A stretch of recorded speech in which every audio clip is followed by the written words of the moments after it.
তো আপনি যদি জিমেল আইডির পাসওয়ার্ড ভুলে গেছেন, আপনি যদি দেখতে চান তো কিভাবে দেখতে পারবেন? তো সবার প্রথমে আপনাদেরকে আপনার সেটিংটা ওপেন করে নিতে হবে। তো চলো আমি এখানে সেটিংটা ওপেন করে নিচ্ছি। সেটিংটা ওপেন করার পর এখানে হালকা করে স্ক্রল ডাউন করতে হবে। হালকা করে স্ক্রল ডাউন করার পর এখানে গুগল যেটা লেখা আছে এইখানে আপনাদেরকে ক্লিক করতে হবে। গুগলে ক্লিক করার পর এরকম একটা ইন্টারফেস আপনার সামনে চলে আসবে, যেটা লেখা আছে ম্যানেজ ইওর গুগল অ্যাকাউন্ট। তো এইখানে আপনাদেরকে ক্লিক করতে হবে।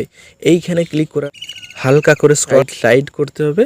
স্লাইড করার পর এখানে যেটা সিকিউরিটি লেখা আছে এইখানে আপনাদেরকে ক্লিক করতে হবে। এইখানে ক্লিক করার পর হালকা করে নিচে যেতে হবে। তো নিচে যেতে হবে একদম নিচে।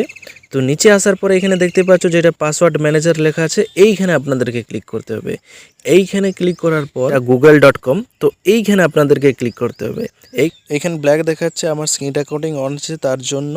আর এইখানে আপনার স্ক্রিন লকটা চাইবে, এখানে দিয়ে দেবে। এরকম একটা ইন্টারফেস আপনার সামনে চলে আসবে। উপরে শো